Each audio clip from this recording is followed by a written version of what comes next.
நாங்குநேரியில பெரும்பத்துன்னு என்ற கிராமத்துல வந்து ஒரு 2 நாட்களுக்கு முன்பாக நைட்டு டீ கடையில நிக்கிறவங்க, ரோட்ல போறவங்கன்றத பார்க்காம அனைவருமே வந்து பார்த்தீங்கன்னா வெட்டி தள்ளியிருக்காங்க. அதுல வந்து 2 பேர் இறந்து போயிருக்காங்க. அதுல ஒருத்தர் வந்து வடமாநில தொழிலாளர். ஏன் இந்த சம்பவம் நடந்திருக்கு? எதனால இந்த இது நடந்துச்சு?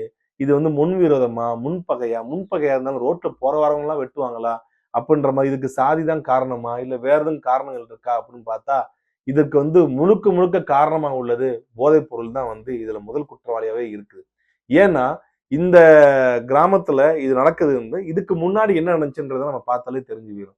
மஞ்சக்குளத்து கிராமத்தைச் சேர்ந்த சாமித்துரை என்பவரை வந்து இதே இப்ப தாக்குதல் நடந்துச்சு பார்த்தீங்களா? இந்த கிராமத்துல இந்த பெரும்பத்து கிராமத்தை சேர்ந்தவர்கள் வந்து மஞ்சக்குள கிராமத்தை சேர்ந்த சாமித்துரைய வந்து பார்த்தீங்கன்னா வெட்டிர்றாங்க.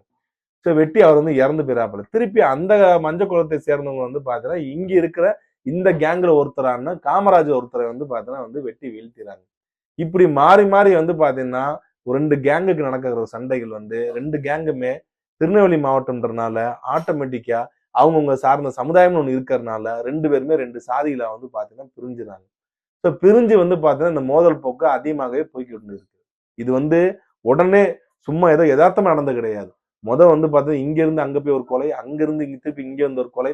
இந்த மாரி வந்து மாற்றி மாற்றி வந்து பழிவாங்க எண்ணத்துல நடக்கிறப்ப, தாங்க வந்து ஒரு பெரிய ஆளுன்னு காட்டணும் அப்படின்ற மாரி, இந்த நாங்குநேரியில சேர்ந்தவங்க வந்து அந்த பக்கம் இருக்கிறவங்க, இங்கிட்டு ஊருக்குள்ள புகுந்து, இந்த மஞ்சக்குளம் ஊருக்குள்ள புகுந்து, ரோட்ல போற வரவங்க எல்லாத்தையும் கடுமையான போதையில வந்து பார்த்தீங்கன்னா வெட்டியிருக்காங்க. இது வந்து ஸ்டேட்மெண்ட் வந்து யாருன்னா, இப்ப அந்த மக்கள் போராட்டம் பண்ணிட்டு இருக்காங்க. இந்த மக்கள் என்ன சொல்றாங்கன்னா வந்து கடுமையான கஞ்சா போதையில இருந்தாங்க. அவங்களால வந்து பார்த்தீங்கன்னா நிதானமாவே இல்ல. 9 பேர் வந்தாங்க. எங்க யார் என்னன்னு நினைக்காம வந்து எல்லாரையும் வெட்ட ஆரம்பிச்சுட்டாங்க. எங்களால அவங்கள கண்ட்ரோல் பண்ண முடியல. நாங்க அவ்வளோ பேர் கூட நின்னுருந்தாலும் எங்களால எதுவுமே செய்ய முடியல. ஒரு நிதானமா வந்திருந்தா கூட வந்து நாங்க ஏதாவது பேசக்கூட முடிஞ்சிருக்கும். அவங்க நிதானத்திலே இல்ல அப்படின்ற மாரி முழுக்க முழுக்க வந்து போதையின் உச்சத்துல போய் நிண்டு இந்த விஷயத்த வந்து பண்ணியிருக்காங்க. திருநெல்வேலி மாவட்டத்துல மட்டும் வந்து தொடர்ச்சியாக ஒரு இடத்துல ஒரு கொலை நடந்துச்சுன்னா, செத்தவன் வந்து என்ன சாதி, கொலை செய்தவன் என்ன சாதி அப்படின்ட்டு வந்து ஒரு பழிவாங்கு நோக்கத்தோட நடந்தா கூட வந்து அது சாதி ரீதியா வந்து பார்த்தா 2 கேங்கா வந்து உடைஞ்சு பிரிஞ்சிடும். இது வந்து அந்த திருநெல்வேலி மாவட்டத்துல தொடர்ச்சியா நடக்கிற விஷயம். இது அங்க மட்டும் தான் நடக்குதான்னு பார்த்தா, தமிழ்நாட்டுல மட்டும் எல்லா இடத்துலயும் நடக்குது. கொஞ்ச நாளுக்கு முன்னாடி கூட வந்து சென்னையில பார்த்திருப்பீங்க. ஒரு வடமாநில தொழிலாளிய அவர வந்து ரீல்ஸ் போறேன்ற பேர்ல கூட்டு போயி, அங்க இருந்த அந்த சிறுவர்கள்னு கூட சொல்ல முடியாது. அந்த புள்ளைங்க பூரா புடிச்சு கொண்டு போய் என்ன பண்ணுதுன்னா, அந்த ரயில்வே ஸ்டேஷன்ல பக்கத்துல இருக்கிற அந்த குடியிருப்பு பகுதியில கூட்டு போயி, அவன சர்ற மாரியே வெட்டி, அத ரீல்ஸ் எடுத்து போட்டாங்க. அதுக்கு காரணம் என்னது? ஒரே காரணம் தான். என்னது? போதைன்ற ஒரு காரணம். எல்லாருமே வந்து பார்த்தீங்கன்னா, போதையில இருந்தாங்க. அதன் பின்பு வந்து பார்த்தீங்கன்னா, வேளச்சேரியில ஒரு Zomato ஊழியர புடிச்சு, அவரையும் வந்து பார்த்தீங்கன்னா வந்து வெட்டி ரீல்ஸ் போட்டாங்க. அவங்களுக்கும் ஒரே காரணம் என்ன? போதைப் பொருள். இதே மாரி அங்க மட்டும் நடக்கான்னு பார்த்தா, தமிழ்நாட்டுல எல்லா இடத்துலயுமே வந்து போதையின் உச்சத்துக்கு போயி, அனைத்து கொலை, கொள்ளைக்கும் குறிப்பாக கற்பழிப்பு விஷயத்திற்கு A1 இருக்கக்கூடியதே வந்து இந்த போதைப் பொருள் தான். ஏன் வந்து சட்ட ஒழுங்கு வந்து சீரழியுது? சட்ட ஒழுங்கு சீரழியுதுன்னா, அதுக்கு முதல் காரணம் ஒரு மனிதர்கள் ஒரு சராசரியான ஒரு மனநிலையோட வாழ்ந்தா மட்டும்தான், அவனுக்கு நல்லது தெரியும், கெட்டது தெரியும், தீமை, நன்மை எல்லாத்தையும் பகுத்து பாய்த்து, அத பிரிச்சு வந்து பார்த்தீங்கன்னா, அவனால வாழ முடியும். ஆனால் ஒரு போதையில தன் நிதானம் இல்லாத நிலையில் அவன் இருக்கிறப்ப, அவன யாரும் கட்டுப்படுத்த முடியாது. ஒரு 1000 பேர் இருப்பான். அதுல ஒருத்தன் மட்டும் வந்து பார்த்தீங்கன்னா, நிதானத்தை இழந்துட்டான்னா, அந்த 1000 பேரும் வந்து அவன கட்டுப்படுத்த முடியாத சூழ்நிலைக்கு போய் நின்றுவாங்க. ஏன்னா, இவங்க 1000 பேருக்கு வந்து பார்த்தீங்கன்னா, இவன போய் கேட்க போய் நம்மள வெட்டிருவானோ, நம்மள வந்து நமக்கு வேலைக்கு போணுமே, நம்மளோட வாழ்க்கை பாதிக்குமோ, நம்ம பிள்ளை வாழ்க்கை பாதிக்குமோ, நம்மள போலீஸ் கூப்பிடுமோ, இல்ல நம்மள ஏதாவது வந்து பண்ணிருவானோ அப்படின்னு சொல்லி 1008 காரணங்கள்ல எல்லாம் ஒதுங்கிறாங்க. காரணம் என்னன்னா, மீதி இருக்க 999 பேர் வந்து நல்ல மனநிலையோட இருக்கவங்க. இவன் ஒருத்தன் மட்டும் என்ன பண்றான்னா, போதை. குறிப்பாக தமிழ்நாட்டுல வந்து இந்த கஞ்சா போதை. திமுக அரசாங்கம் ஏன் இந்த கஞ்சா வியாபாரத்தை வந்து கட்டுப்படுத்த முடியாமல் தவறுதுன்றதுதான் எல்லாருடைய கேள்வியாவும் இருக்கு. இப்ப இருக்க அமைச்சர், சுகாதாரத்துறை அமைச்சர் வந்து கஞ்சா வந்து தமிழ்நாட்டுல கிடையவே கிடையாதுன்னாங்க. சொன்ன கிட்டத்தட்ட 1 மணி நேரத்திலே வந்து பாத்தீங்கன்னா வந்து கஞ்சா வியாபாரிகள் வந்து கைதுன்னு சொல்லி வந்து பாத்தீங்கன்னா போடுறாங்க. ஆக இதுல மூடி மறைக்க வேண்டிய எதுவுமே கிடையாதுங்க. இதுல தவறு நடக்குது. ஆமா, கஞ்சா வியாபாரம் நடக்குது. அதை கட்டுப்படுத்துறோம்னு சொன்னா அந்த சொல்ற கூட மனசு வர மாட்டேங்குது பாத்தீங்களா? இன்னைக்கு எந்த மாவட்டத்துல வந்து கஞ்சா இல்லாத மாவட்டம்னு ஒரு மாவட்டத்தையாவது சொல்ல முடியுமா? இந்த தமிழ்நாட்டுல இருக்க இத்தனை காவல்துறை கண்காணிப்பாளர் இருக்காங்க. ஒரு மாவட்ட கண்காணிப்பாளர்கள். யாராவது ஒருத்தராவது வந்து எங்க மாவட்டத்துல கஞ்சாவே இல்லைன்னு சொல்லி ஒருத்தனால பிரஸ் மீட் கொடுக்க முடியுமா? இது ஓப்பன் சேலஞ்சாவே கேட்கலாமே. பிரஸ் மீட் கொடுக்க முடியுமா? ஏன் இப்படி ஆகுது?